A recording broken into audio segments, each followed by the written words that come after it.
Proud मुस्लिम हूँ और मुझे शुक्र है कि बाबा साहब अम्बेडकर ने और हमारे पूर्वजों ने एक बेहतरीन तोहफा दिया है और वो तोहफा है कॉन्स्टिट्यूशन ऑफ इंडिया, जिसके वजह से आज हम अपने आप को महसूस समझते हैं, महफूज समझते हैं।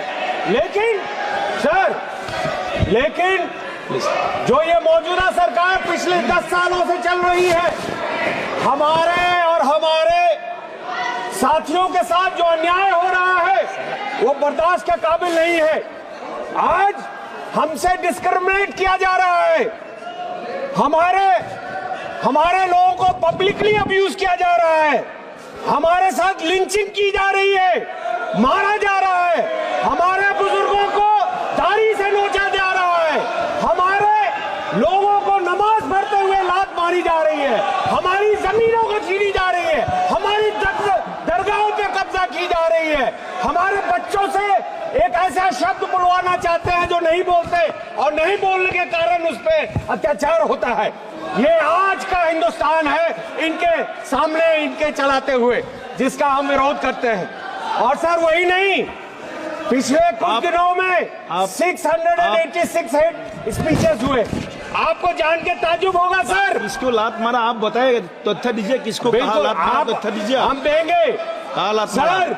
नमाज पढ़ते वक्त दुनिया ने देखा, ताजुब है आप छुप गए देखने के लिए। सर 686 हेट क्राइम्स हुए हैं पिछले वारदात, लेकिन उनमें से हेट मॉन्गर्स के खिलाफ कुछ भी नहीं किया इस मौजूदा सरकार ने। और किसके खिलाफ कर रहे हैं कार्रवाई? उनके खिलाफ जो विसल ब्लोअर हैं, उनके खिलाफ जो न्यूज देते हैं, सोशल मीडिया कहता है। मीडिया तो बिका हुआ हम सब जानते हैं, इन्हीं के कंट्रोल में है।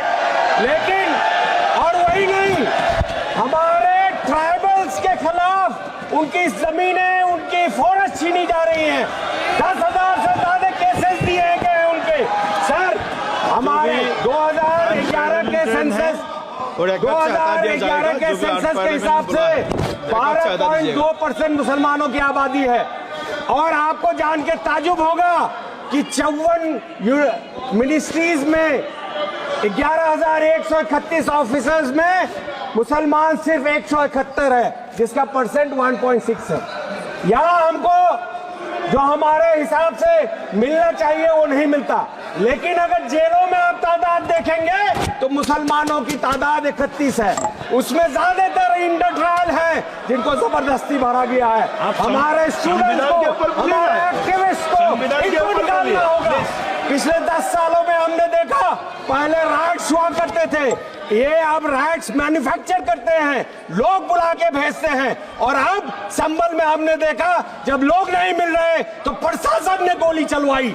हम ये बर्दाश्त नहीं करेंगे। हम ये नहीं जानते कि ये कब समझेंगे कि संविधान सबके लिए है। ये संविधान हम सबके लिए बराबर है। सबसे अफसोस की बात है कि आर्टिकल 26, आर्टिकल 15 में हमें अपने जगहों का हमें इजाजत दे देता है, हमें अपने जो इदारे हैं उसको चलाने का इजाजत देता है। लेकिन ये वक्फ अमेंडमेंट बिल लाके ये चाहते हैं कि बैकडोर से हमारी जमीनें छीन ले। हमारी जो प्रॉपर्टीज हैं, जो हमारे पूर्वजों ने दान किया, गरीबों के लिए, मिस्किनों के लिए, बेवाओं के लिए, जरूरतमंदों के लिए, उसको सब छीनना चाहते हैं। और इनकी एजेंसीज बोलती है कि हम जहाँ चाहेंगे उसको वक्त मिल देंगे। आप जानते हैं सर, और मीटिंग में अभी जेपीसी चल रहा है। आपको जान के ताजुब होगा कि यहाँ पे नॉन स्टेक होल्डर्स को बुलाया जा रहा है। क्यों बुलाया जा रहा है उनको? क्या योगदान है उनका? सर यही नहीं, सबसे अफसोस की बात यह होती है जब आदरणीय प्रधानमंत्री जी कहते हैं सबका साथ, सबका विकास और सबका प्रयास। किशनगंज सर सबसे डिप्राइव्ड एरिया है हिंदुस्तान का। हिंदुस्तान की जीडीपी $2600 है और 5% लोगों का अगर इनकम हटा देंगे तो हमारी जीडीपी है 1100 per capita, sorry $1100, which is lower than the sub Saharan desert countries. और वहां पे बिहार का लाया जाए तो $750 है। तो आप अंदाजा लगाइए। और उसमें भी सबसे पिछड़ा इलाका है जो किशनगंज और सीमांचल है। पिछले 12 साल से मैं गुहार लगा रहा हूं आदरणीय मंत्री एजुकेशन जी है, होम मिनिस्टर अमित शाह जी के पीछे बैठे हैं, पूछिए उनसे कितने दर्जनों बार हमने गुहार लगाई।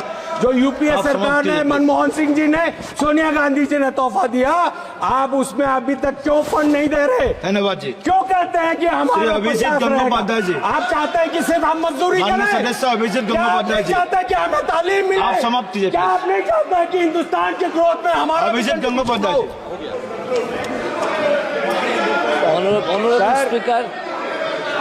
Honorable Speaker, आखिर में मैं I have decided- आखिर में एक लाइन बोल के आपसे I have decided to talk sir in my mother एक लाइन tongue. बोलना चाहता हूँ। that is अरे Bengali. माइक दो यार, माइक नहीं है सर। सर आप कंटिन्यू करो। वो जलाते रहे हमारे आशियाने। Sir we are together in JPC.